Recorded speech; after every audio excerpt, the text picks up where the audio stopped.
Thank you అన్న. మీరు వచ్చిన మీకు అందరికీ ప్రభు నామమున వందనాలు తెలియజేస్తా ఉంటున్నాను. నిజంగా దేవుని కృపను బట్టి దేవుడు మనం సజీవ లెక్కలో ఉంచుకొని ఆయన పాదాల చెంత చేసిన విధానం బట్టి కూడా మనము దేవునికి ఎంతగానో స్తుతించబద్ధులమై ఉంటున్నాం.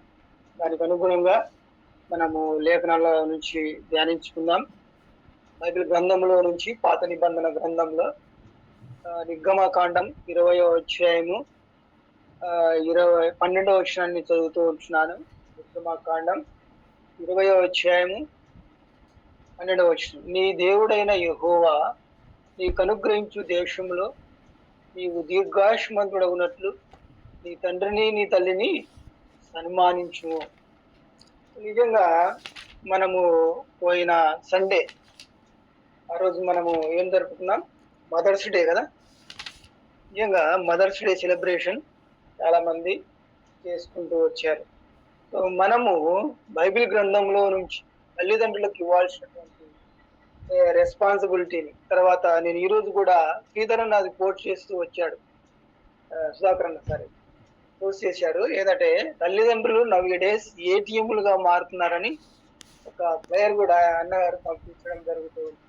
దీన్ని మళ్ళా ఈరోజు రీసెంట్ చేయడం జరిగింది.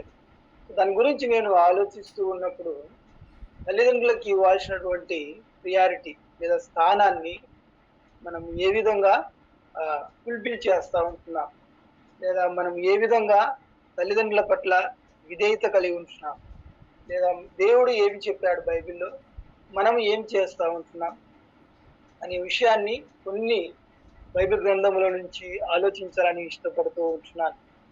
దేవుడు ఒక చక్కటి మాటను మనకు రాస్తూ ఉంటున్నాడు. నిర్గమకాండంలో మోసే గారు రాసినటువంటి యొక్క నిర్గమకాండంలో మనం ఆలోచిస్తే 5 కాండంలో నుంచి ఆయన ఏమని చెప్తున్నాడు అంటే, నీ దేవుడైన యెహోవా నీకు అనుగ్రహించిన దేశంలో ఏమంటున్నాడంట, నీవు దీర్ఘాయుష్మంతుడు ఉన్నట్లు తండ్రిని తల్లిని సన్మానించుము. సో నిజంగా దేవుడు ఈ యొక్క మాటను కొందరు ఏం చెప్తూ ఉన్నారంటే, నేను అడిగినప్పుడు అది ఓల్డ్ టెస్టిమెంట్ లో చెప్పినాడు బ్రదర్, అది న్యూ టెస్టిమెంట్ కు అవసరం లేదు కదా అని చాలా మంది దాన్ని కొంత నెగ్లెక్ట్ చేస్తున్నట్లుగా కూడా మనము చూసుకోవచ్చు. లేదా యూట్యూబ్ లో కూడా కొంత దాని గురించినటువంటి కాంట్రవర్షన్ జరుగుతూ ఉంది.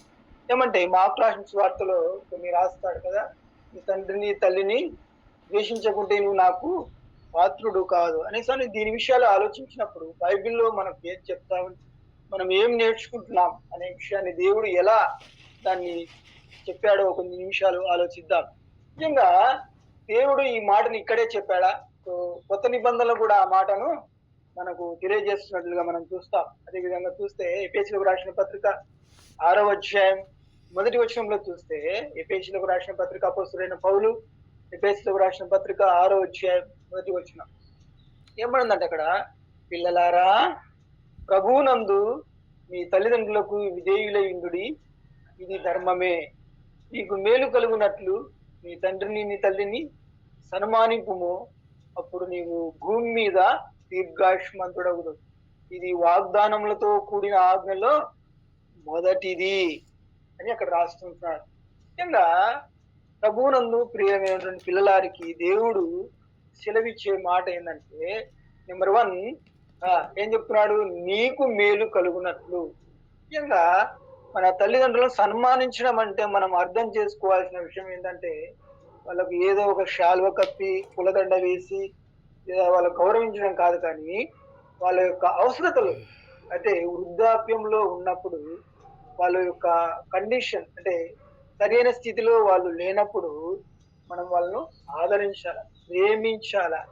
సో అది సన్మానించడం అంటే. వాళ్ళకి ఏమైనా ఒక వృద్ధాప్యం ఉన్నప్పుడు కావాల్సినటువంటి ఆహార పదార్థాలు అయితేనేమి, మెడిసిన్స్ అయితేనేమి, వాళ్ళకి కావాల్సినటువంటి ప్రతిదీ ఏదైతే వాళ్ళు చేసుకోలేకపోతున్నారో అది మనం సమకూర్చడం, దట్ ఈజ్ అది ఒక సన్మానంగా ఆయన రాస్తూ వస్తుంటున్నాడు. ముఖ్యంగా అలా చేస్తే మనకి ఏమవుతుందంట, నీకు మేలు కలుగునట్లు.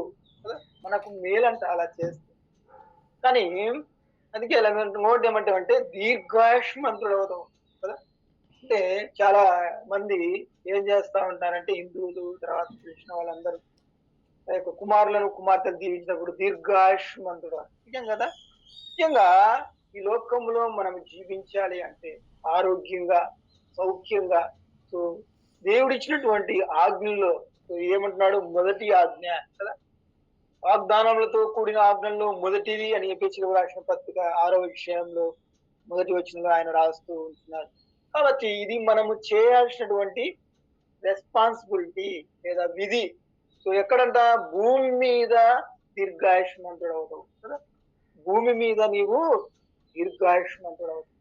ముఖ్యంగా ఒక అతను ఇలా చెప్తూ వచ్చాడు ఒక మాట ఏంటంటే, ఒక అబ్బాయి ప్రతి బర్త్డే రోజు తన యొక్క తండ్రి యొక్క పాదాలు నమస్కరిస్తాడంట.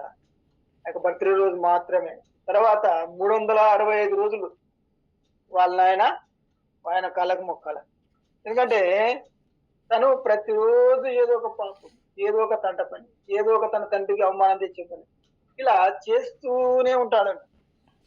ఎంత దౌర్భాగ్యమైన స్థితి కదా.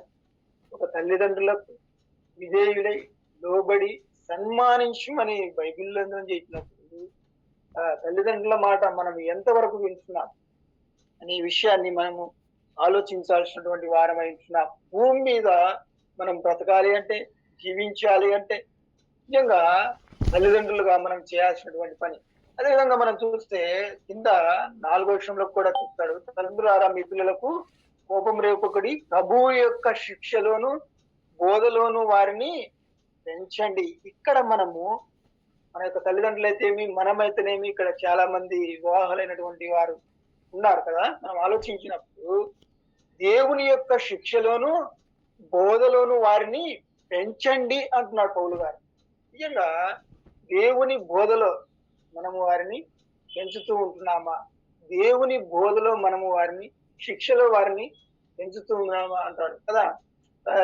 ఈ యొక్క సామెతల గ్రంథములో అంటాడు కదా, మనకు తెలిసిన వాక్యమే, బాలుడు 40 వర్షంలో ఉన్న వారికి నేర్పుడి వాడు పెద్దవాడైన దాని నుండి ఒలిగిపోడు అని సామెతల్లో ఆ మాట రాస్తూ ఉంటాడు సొలొమోన్ గారు.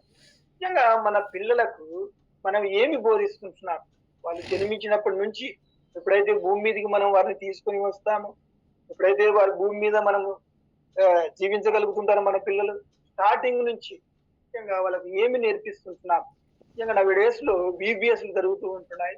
తల్లిదండ్రులుగా మనం ఎంతమందిని VBS కు పంపిస్తూ ఉంటున్నాం, ముఖ్యంగా ఎంతమందిని మనం రెస్పాన్సిబిలిటీగా వాళ్ళు అక్కడ వదిలిపెట్టి టీచర్కి అప్పగించి దేవుని మాటలు మా పిల్లలకు నేర్పండి, పాటలు నేర్పండి, వాక్యాలు కంఠస్థ వాక్యాలు నేర్పండి, బైబిల్లో ఉన్నటువంటి విషయాలు తెలియజేయండి, కథలు తెలియజేయండి అని మనం ఎంతమంది మనము మన యొక్క పిల్లల పట్ల శ్రద్ధ వహిస్తూ దేవుని మాటలు వినిపించాలనేటువంటి ఆశ కుతూహలం ఎంతమందిలో మనలో ఉందో ఈ ఉదయకాల సమయంలో ఆలోచించుకోవాల్సినటువంటి వారంగా ఉంటున్నాం. ముఖ్యంగా అలా చూచినప్పుడు దేవుడేమో ఎంతగానో ప్రేమిస్తూ ఉంటున్నాడు మనల్ని. నిజంగా దేవుడు నిజంగా ఆయన అంటున్నాడు, ఒకని తల్లి నిజంగా యెషయా రాసిన గ్రంథంలో ఆ మాటను మనకు ప్రభు వారు తెలియజేస్తా ఉంటున్నారు. ఎందుకంటే దేవుడు ఒకటి చెప్పి ఆయన చేయకుండా ఉంటాడు, ప్రతిదీ చెప్పినప్పుడే ఆయన చేస్తాడు కదా.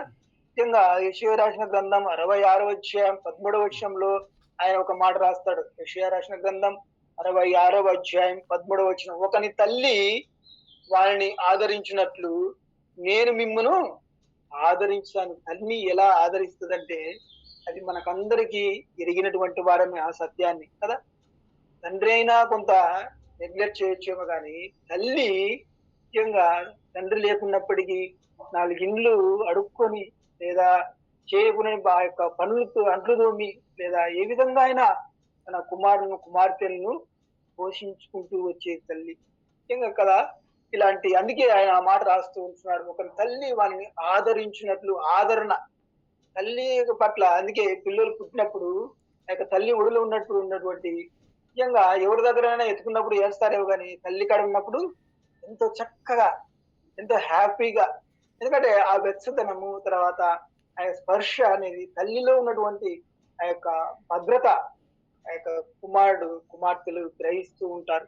నిజంగా ఆయన ప్రభువారు రాస్తూ ఉంటున్నటువంటి మాట ఏంటంటే, తల్లి వాడిని ఆదరించినట్లుగా నేను మిమ్మల్ని ఆదరిస్తాను. నిజంగా మనకు తల్లిదండ్రులుగా మన తల్లిదండ్రులు మన పట్ల ఎంతో ప్రేమ, ఎంతో కదా నిజంగా మనం చూపించేటువంటి వారంగా ఉంటున్నారు. అంటే నిజంగా మన తల్లిదండ్రులను ఏ విధంగా ఉన్నామంటే ఏ నిర్గమాకాండంలో చూసినప్పుడు మన యొక్క తల్లిదండ్రులు నేటి దినాల్లో పరిస్థితి చూస్తే ఆయన ఏమంటున్నాడు తెలుసు, ఒక మాట రాస్తాడు అక్కడ నిర్గమాకాండం 21వ అధ్యాయంలో 17వ వచనంలో ఆయన రాస్తాడు. తన తండ్రినైనను తల్లినైనను శపించువాడు నిశ్చయముగా మరణ శిక్ష నుండును. ముఖ్యంగా నిర్గమాకాండం 21వ అధ్యాయం 17వ వచనంలో ఆయన రాస్తున్నటువంటి మాట, తండ్రినైనను తల్లినైనను శపించువాడు లేదా నిశ్చయముగా ఆ మరణ శిక్ష నుండువాడు. అదే 15వ వచనంలో రాస్తాడు, తన తండ్రినైనను తల్లినైనను కొట్టువాడు నిశ్చయముగా మరణ శిక్ష నందును. నిజంగా ఇలా నేటి దినాల్లో ఎంతమంది తల్లిదండ్రులను కొట్టడం లేదండి. చాలా మంది నేను చూస్తూ ఉంటాను, వాళ్ళ మాట వినరు. నిజంగా వాళ్ళని కొట్టేయడానికి పోతున్నారు. నిజంగా నిజంగా చూసినప్పుడు మా గ్రామంలో కూడా ఒకతను వాళ్ళ తల్లిని ఎంతో దూషించేవాడు, ఎంతో హింసించేవాడు ఆమెను. అసలు ఆమె ఒక కర్ర తీసుకొని ఆమె వెంబడి పడితే ఆమె వెళ్ళి ఒక కుటుంబంలో దాపెట్టుకునేది రాత్రల్లా. ముఖ్యంగా తను మద్యానికి బానిస అయిపోయి అలా చేసేవాడు. తర్వాత కొన్ని దినములకే తను మరణించి వెళ్ళిపోయాడు.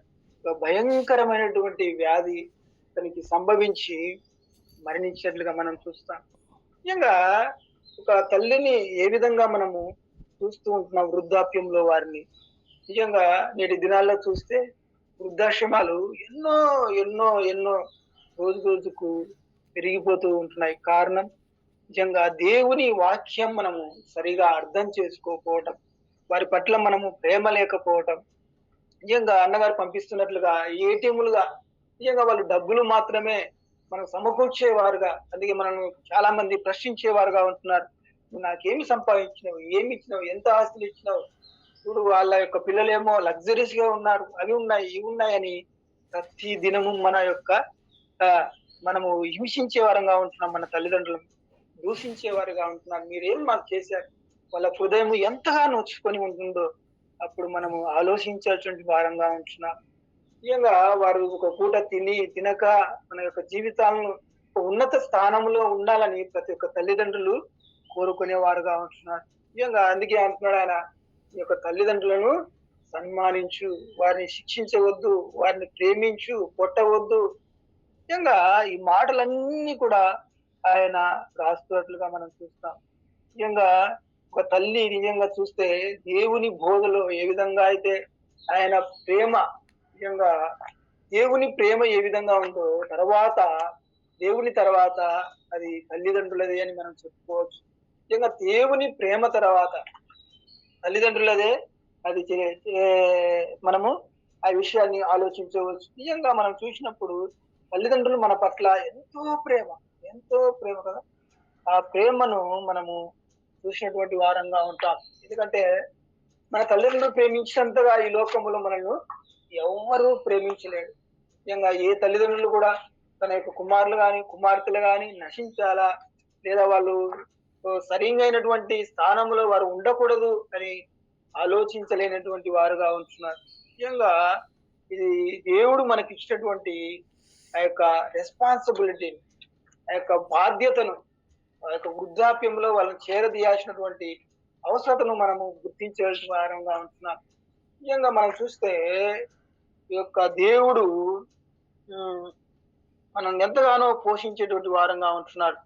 నిజంగా చూస్తే సమూయేలు గ్రంథంలో 1వ అధ్యాయంలో ఆయన ఒక మాట రాస్తూ ఉంటున్నాడు.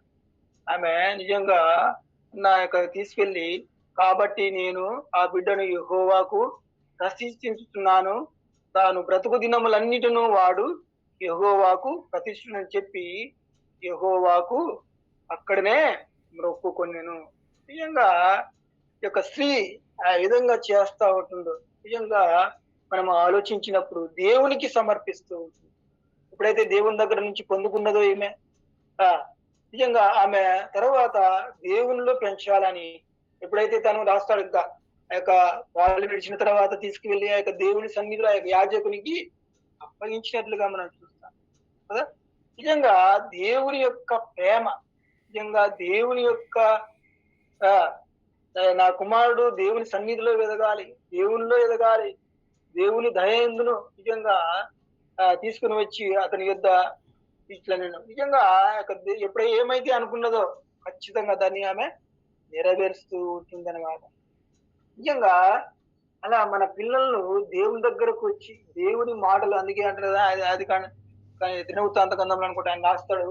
ఏమైందంటే ఆ పండుకున్నప్పుడు, లేచినప్పుడు, నిలబడినప్పుడు, ఇంట్లో ప్రతి చోట దేవుని వాక్యం మాటలు మనము ఉచ్చరించవలను. వాళ్ళు మనను అనుకరిస్తూ ఉంటారు, మనను ఫాలో అవుతూ ఉంటారు. కాబట్టి ఫస్ట్ ఆఫ్ ఆల్ మన జీవితాలను మనము సరిచేసుకోవాల్సినటువంటి వారంగా ఉంటున్న తల్లిదండ్రులుగా నిజంగా వాటన్నిటిని వాళ్ళు అబ్జర్వ్ చేస్తూ ఉంటారు.